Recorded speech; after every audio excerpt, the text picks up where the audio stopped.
I never imagined my life could spiral into such chaos. Yet here I am, desperately trying to piece together the fragile shards of myself, searching for the woman I used to know. My name is Engfa Torres, a 34-year-old graphic designer navigating the vibrant, restless energy of Austin, Texas. My world has always been a kaleidoscope of colors, both in the art I create and in the city I call home. But lately those colors feel distorted, almost mocking. I grew up believing in the strength of family, in the warmth of connections that were supposed to last a lifetime. But reality has torn that illusion apart like a botched stitch, leaving raw edges that sting with every memory. My sister-in-law, once my closest confidant, the person I shared secrets, laughter, and dreams with, has transformed into the ultimate betrayer in my life. I find myself questioning every interaction, every smile, every word we exchanged, wondering when the mask slipped and revealed the person she truly is.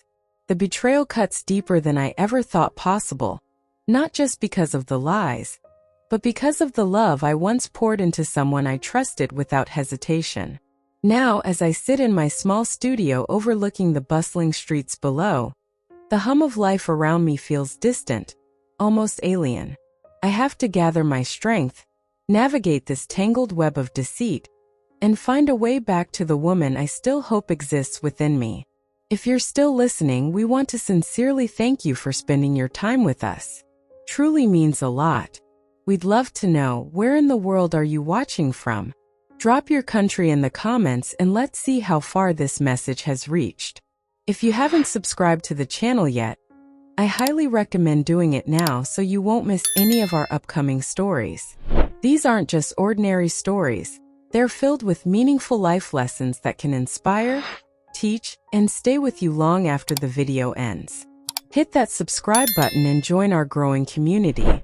Her name is Clara Hensley, a 38-year-old real estate agent whose smile hides a venomous edge, the kind of charm that can disarm and destroy simultaneously. My husband, who once was my anchor, my safe harbor in a world that often felt overwhelming, is now Javier Hensley, a 36-year-old software engineer who chose silence over solidarity, allowing me to sink deeper into despair. This is a story about survival, betrayal, and the painstaking journey of reinventing myself from the ashes of what I once believed was unshakable. My life used to be a vivid, colorful canvas.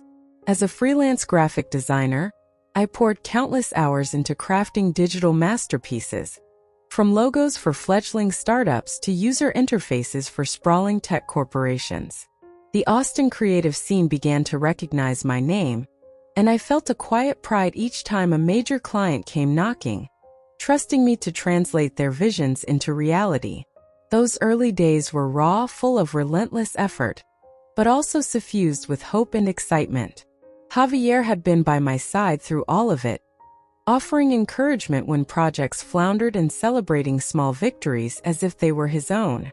He was a talented engineer at a well-known software company, meticulous and logical, the kind of person who could balance my scattered artistic tendencies with practical solutions. Together, we built a modest but fulfilling life. A cozy apartment near downtown Austin, weekend breakfasts at the corner cafe, quiet evenings binge-watching shows or experimenting with new recipes. It felt grounded, real, and safe. But that sense of stability shattered like glass under pressure. Clara's intrusion was subtle at first. A misplaced comment here, a lingering glance there. But it quickly escalated into a storm I could not control. She wielded her charm like a weapon, disarming everyone around her while eroding the trust one once had in Javier. And Javier, the man who had promised to protect and stand by me, retreated behind a wall of silence, watching the chaos unfold without lifting a finger. The betrayal wasn't just in actions, it was in the absence of action, the refusal to acknowledge what was happening in our home, in our life. I remember the nights I lay awake, staring at the ceiling, questioning my own instincts. Was I imagining things? Or was my intuition screaming truths I was too afraid to face? Every time I caught a subtle smirk on Clara's face or a fleeting hesitation in Javier's eyes, The truth hit me harder. My world had been quietly hijacked, and I had been left to navigate the wreckage alone. Yet even in that devastation, a spark remained. My love for design, my passion for creating something meaningful, became my lifeline. I immersed myself in projects with renewed intensity, not merely to survive financially, but to reclaim my sense of identity, my sense of self-worth. Austin's streets, once familiar and comforting, now felt like a labyrinth of challenges and lessons. Each pixel I placed, each project I completed, became a small victory over the betrayal that had threatened to define me. And slowly, amid heartbreak and disillusionment, I began to realize that this story, my story, was no longer about being a victim. It was about survival, resilience, and the painstaking art of piecing together the shattered fragments of my life to reveal a new, unbreakable whole. But everything began to shift when Clara, Javier's sister, became a regular presence in our lives. She wasn't just a sister-in-law.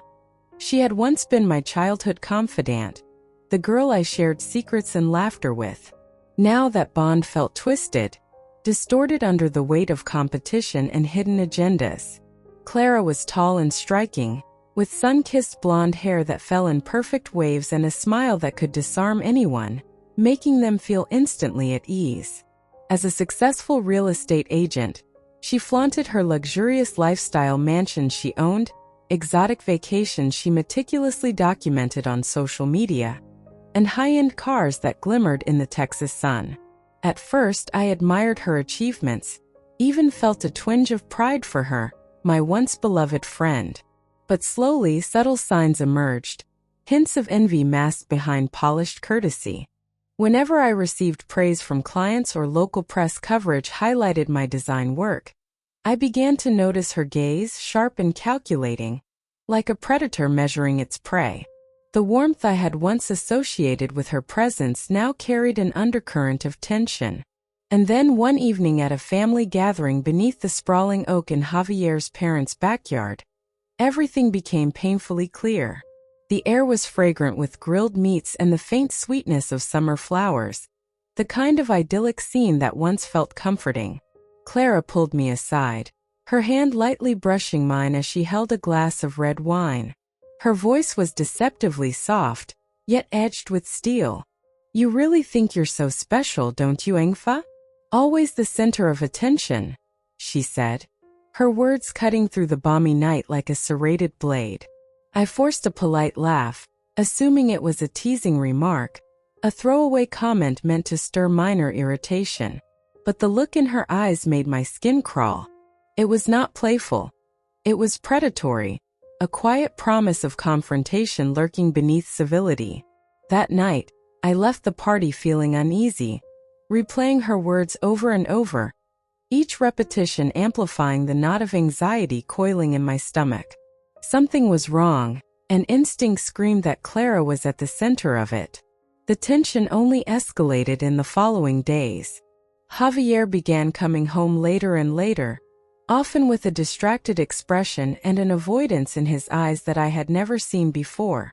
Our conversations, once filled with humor and warmth, turned stiff and guarded, punctuated by long silences that weighed heavier than any argument.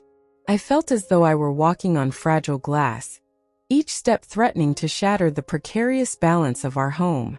Then came the morning that changed everything. I arrived at my studio expecting the usual chaos of creative clutter, sketches scattered, color swatches piled haphazardly, the hum of my computer waiting for my attention. But the scene before me was a nightmare. My workspace had been ransacked. Sketches that had taken weeks to perfect lay torn on the floor, pencils and markers strewn like fragments of a broken world. My computer screen flickered with signs of tampering, and a small, crumpled note lay in the midst of the chaos. The words, scrawled in hurried, almost childish handwriting, sent a chill racing through my veins. "Everything ends here." My heart hammered in my chest, a rapid, panicked rhythm that made my ears ring. Someone wanted to destroy me, to obliterate every ounce of effort, creativity, and pride I had painstakingly built. In that instant, the list of suspects was short, and Clara's name rose to the top without hesitation. She had motive, opportunity, and the kind of cunning that could orchestrate such a violation without leaving immediate traces. I forced myself to stay calm, to think with precision rather than panic. I installed small surveillance cameras throughout the studio, hoping to catch a glimpse of the perpetrator in action. Every click, every movement of the camera feed became a lifeline, a way to reclaim some semblance of control in a situation that had spiraled far beyond my grasp. Yet, before I could even begin to analyze the footage, tragedy struck again. It started with phone calls, strange silent calls at odd hours, each one ending abruptly before I could answer. Then, Javier began distancing himself even further, retreating into work, avoiding my questions with vague explanations and excuses that no longer rang true. Clara's presence became almost omnipresent. She would casually appear at my studio for advice or to check in, her smile always perfect, always unsettling. There was a cold calculation in her gaze, a subtle but undeniable declaration of dominance. I found myself second-guessing every interaction, every word exchanged, every seemingly innocuous gesture. Was she trying to undermine my career? To infiltrate my life? To manipulate Javier into abandoning me emotionally, leaving me isolated and vulnerable? The thought was terrifying, yet impossible to dismiss. The woman who had once been my friend, my ally, had become my adversary. A shadow in every room, a silent threat lurking behind every smile. And yet, even in the face of betrayal and fear, I clung to fragments of my former life. My love for design, the hours I spent immersed in my projects, became my anchor, my way of resisting the tidal wave of chaos. Every completed illustration, every polished interface, was a defiance of the forces trying to dismantle me. I began to see patterns, to observe Clara's habits, to notice Javier's inconsistencies. My vigilance became a quiet obsession, a necessary armor against a war I never anticipated fighting. By the time the first tangible evidence appeared on the surveillance footage, a shadow moving stealthily across my workspace, a hand rifling through my drawers, I knew the nightmare was no longer hypothetical. It was real, immediate, and dangerously close. And with that realization came a new resolve. I would not be a passive victim. Clara's games, Javier's silence, the destruction of my work, all of it, would not define the rest of my story. I would survive, adapt, and reclaim control of my life, no matter the cost. The calm before the storm was over. The battle for my life, my sanity, and my identity had begun. And I, Engfa Torres, would not be the one to walk away broken.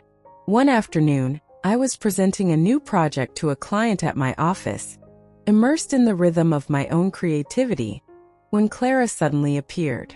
The door swung open with a dramatic force, and there she stood, face flushed, tears streaming down her cheeks.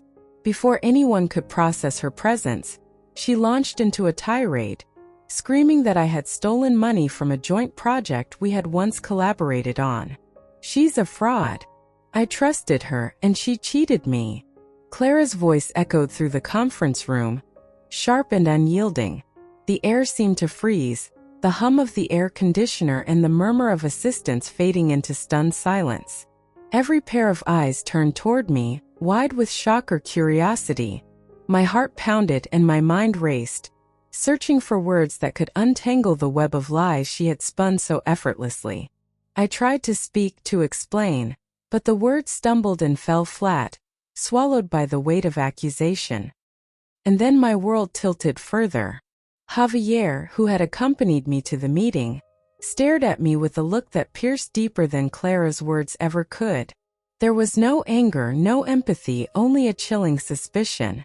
Without a single word, he turned on his heel and walked out, leaving me in the spotlight of humiliation. The room felt suffocating, and for the first time, I realized that betrayal could come from the people you loved the most, silently, subtly, and without warning. That night, returning home felt like walking into a void. Javier had packed my belongings into a suitcase and placed it by the door. "I need time to think," he said, his voice devoid of warmth. The words were deliberate, slicing through the remnants of our shared life. I was forced out of the home I had helped build, clutching a few changes of clothes and the fragments of a heart that seemed too heavy to carry. The familiar walls that once echoed with laughter and quiet conversation now felt alien, mocking the life I thought was safe. The following days became a relentless nightmare. My car, an old worn vehicle with peeling paint and a stubborn engine, became my sanctuary and my prison. I parked in Walmart lots in dimly lit streets, using the faint glow of streetlights to sketch, to create, to remind myself that I still existed beyond Clara's accusations. Every line I drew, every digital draft I completed, was an attempt to anchor myself to reality, to prove that I was still Engfa Torres, the designer who had carved her place in the world through talent and dedication. I reached out to friends, to family, desperate for support, but the network I had relied on was severed. Everyone I called had already believed Clara's story, their voices distant, their sympathy muted by doubt. The isolation was crushing. Nights became a blur of cold metal seats, intermittent headlights, and whispered fears, each moment stretching longer than the last. I began to understand the full extent of how completely someone could dismantle your life with nothing more than deceit, charm, and the willingness of others to believe them. Then one night, as I sat curled up in the driver's seat, shivering under a threadbare blanket, a knock at the window startled me. I flinched, clutching my sketchpad to my chest. Outside stood a man in his 50s, his frame sturdy, with eyes that conveyed concern rather than judgment. Marcus Reed. I had seen him around town before, a former police officer turned owner of a small bar nearby. His presence was unexpectedly grounding, like a lighthouse piercing through a storm of despair. "Are you okay?" he asked gently, his voice calm but firm. There was no accusation, no impatience, only genuine concern. I blinked back tears, overwhelmed by the mixture of fear, exhaustion, and the faintest glimmer of hope. The floodgates opened and I poured out everything. The confrontation at the office, Clara's lies, Javier's cold abandonment, the nights spent in my car, and the gnawing sense of betrayal that threatened to swallow me whole. Marcus listened, nodding silently, never interrupting, never questioning. The act of being heard without judgment was almost a balm to my frayed nerves. When I finished, my voice hoarse and trembling, he offered a solution that seemed too kind, too simple to be real. "You can come work with me," he said.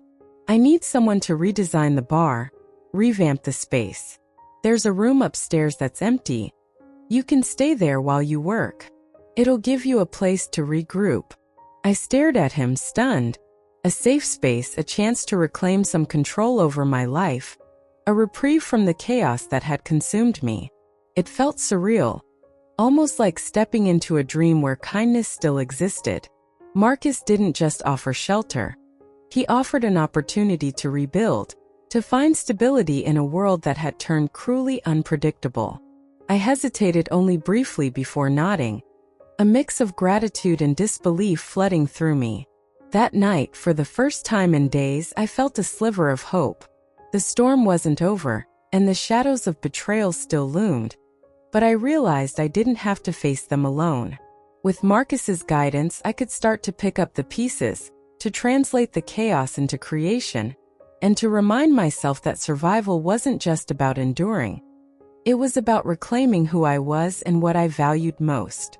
The bar, the quiet space upstairs, the trust of someone who genuinely cared.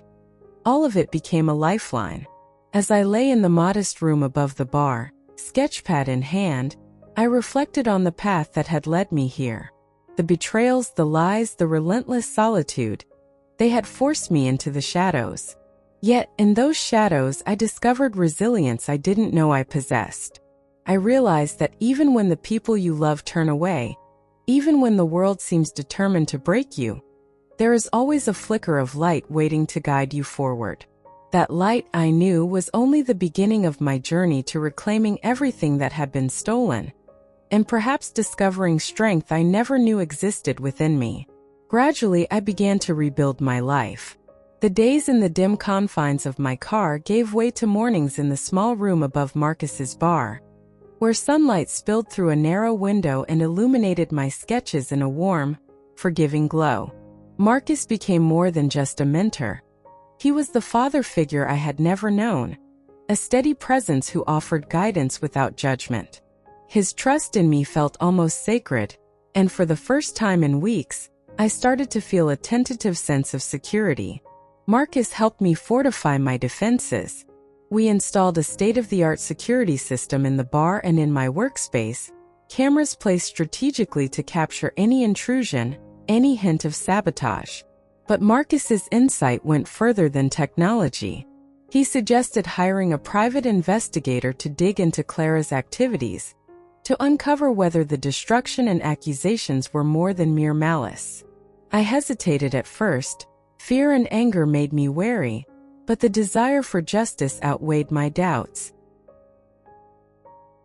What we discovered sent a chill racing through me. Clara had been forging my signature on real estate documents, siphoning hundreds of thousands of dollars from unsuspecting clients. Every transaction meticulously falsified, every paper trail deliberately concealed, revealed a calculated, cold-hearted betrayal that went far beyond petty jealousy. My stomach churned, and for the first time I understood the full scale of her deception. The woman I had once trusted implicitly was capable of orchestrating a network of lies and theft without remorse. Before I could act, Clara struck again. Rumors began to spread, whispered by acquaintances and echoed in casual remarks. Engfa? She's always so unstable. Some people say she has a drinking problem. The words stung, cutting into my credibility and threatening to undo all the work I had done to rebuild my reputation. Several contracts I had been counting on evaporated, and clients I had nurtured for years began to withdraw, unsure whom to trust. I felt myself teetering on the edge, the weight of despair pressing down with relentless force. Through it all, Marcus remained a constant anchor. He encouraged me, reminded me that survival wasn't merely about enduring blows, but also about reclaiming power. "You're stronger than you think, Engfa," he said one evening, his hand resting reassuringly on my shoulder as we reviewed designs for a new client. "Every setback is an opportunity to rise higher. We'll face this together." His confidence bolstered mine, and slowly determination replaced despair. I began cataloging evidence meticulously, every forged document, every altered email, every manipulated client message stored and backed up, a digital fortress of proof. Then came the night that would forever change everything. The rain fell in relentless sheets, drumming against the roof of the bar with a hypnotic rhythm, the kind that blurs the edges of the world and makes each heartbeat feel amplified. My phone rang, its vibration slicing through the patter of rain. On the other end, Javier's voice trembled, shaky and uncertain, a stark contrast to the man who had abandoned me just weeks before. "Clara," she confessed, he stammered. "Everything she said, it was lies. Engfa, I'm so sorry." Time seemed to freeze. My breath caught, and for a moment, my mind was a whirl of disbelief and tentative hope. After all the betrayal, all the nights spent in cold parking lots, the loss of clients and trust, this call was both vindication and a summons to face the storm one last time. I agreed to meet him, choosing the deserted parking lot near Marcus's bar as the rendezvous point. When I arrived, Clara and Javier were already there, their figures dimly lit by the yellow glow of street lamps reflecting on the wet asphalt. Clara stood first, drenched from head to toe, water plastering her golden hair to her scalp. Her eyes were wide, panic-stricken, and for the first time, the veneer of confidence she always wore was gone. I just wanted everyone to notice me," she whispered, her voice trembling. "I was jealous of your success, Engfa. I didn't know how to handle it."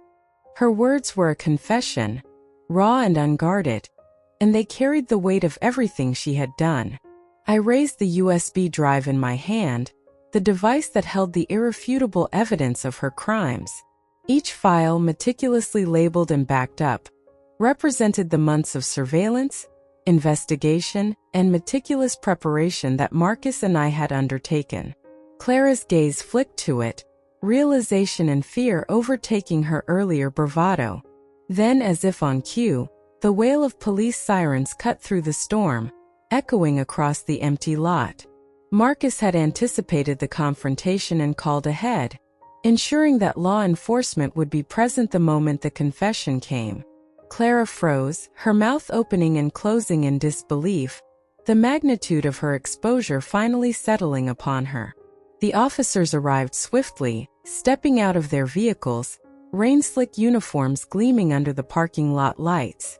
Clara's shoulders slumped as handcuffs clicked into place. The woman who had once seemed untouchable now stood defeated, drenched, and powerless. Javier fell to his knees on the wet asphalt, his hands trembling as he looked up at me, eyes brimming with shame. "Engfa, please, I'm sorry. I didn't see it, I didn't realize." His voice cracked, laden with remorse and fear, but I shook my head, a cold resolve hardening in my chest. Words of forgiveness felt impossible. The betrayal had been too deep, the nights of solitude and despair too many to overlook. I turned my gaze back to Clara, then to Javier, then finally to the USB in my hand. The storm around us mirrored the tempest of emotions inside me. Rage, relief, sorrow, and an almost dizzying sense of closure. For the first time in months, I felt control return to my life. Not through vengeance, not through destruction, but through evidence, truth, and the unwavering support of someone who had stood by me when the world had turned its back. That night, as the rain continued to fall, I realized the magnitude of what I had endured and survived. Betrayal had threatened to define me, to dismantle every piece of identity I had built, but I had refused to let it. I had fought, not with fists, but with resilience, intelligence, and courage. Marcus's guidance, the careful documentation of Clara's misdeeds, and my refusal to surrender to despair had allowed justice to unfold naturally. Clara's downfall, Javier's remorse, and my reclaimed autonomy were not just the resolution of a conflict. They were the affirmation that even in the darkest, most isolating storms, the human spirit can endure, adapt, and rise stronger than before. That night, as I watched the police escort Clara away, my soaked hair clinging to my face, my heart felt a strange mixture of emptiness and liberation. The world had shifted, the battle was over, and I was left standing. Not unscathed but unbroken, ready to step into a future I would define on my own terms. For the first time in a long while I smiled, not because the pain had vanished but because I had survived it. And in survival I had discovered something even more profound. Strength is not merely enduring, but reclaiming what is rightfully yours, and refusing to let betrayal dictate the course of your life. After the storm had passed, life settled into a new rhythm. Different, fragile, yet full of possibility. In the wake of Clara's betrayal, I discovered that she had left behind 2 young children, her son and daughter with Javier. My heart ached at the thought of them caught in the aftermath of adult deceit, and though it was not an easy decision, I chose to welcome them into my life. Caring for them was both a challenge and a balm, forcing me to confront my own wounds while nurturing innocence and trust. Javier and I remained separated. The anger and pain I had carried for so long had softened into a quiet understanding. I no longer felt the need to harbor hatred. Instead, I focused on the life I wanted to build for myself and the children, one anchored in honesty, love, and creativity. My design work flourished in ways I hadn't anticipated. Each piece I created now carried stronger, bolder colors, reflecting the journey I had endured, the heartbreak, the struggle, and ultimately, the reclamation of my power. My art became a mirror of resilience, a testament that beauty could emerge from pain. Marcus remained a steadfast companion, a mentor and a friend who had stood by me when the world turned its back. Together, we discussed plans for a new studio, a space where I could create freely, mentor young artists, and continue to transform adversity into artistry. The road ahead would still hold challenges, but for the first time in years, I felt capable, confident, and free from the chains of betrayal. From this journey, I drew 5 lessons that I hope can guide others facing their own storms. 1. Trust your instincts. If something feels wrong, it probably is. Your intuition is a powerful guide. 2. Resilience is a choice. Pain is inevitable, but choosing to rise from it defines your strength. 3. Support matters. Surround yourself with people who believe in you, like Marcus did for me. They are anchors in turbulent times. 4. Transform pain into purpose. Let your hardships fuel your growth and creativity, rather than define your limitations. 5. Forgiveness liberates. Holding on to anger keeps you trapped. Release it to reclaim your own life. If this story touched your heart, if my journey resonated with you, I encourage you to like, share, and subscribe to follow my ongoing path. Together, we can spread a message of courage, perseverance, and the undeniable strength that lies within each of us. Life may challenge us, betray us, even break us, but it cannot take away the power we hold to rise, rebuild, and shine again.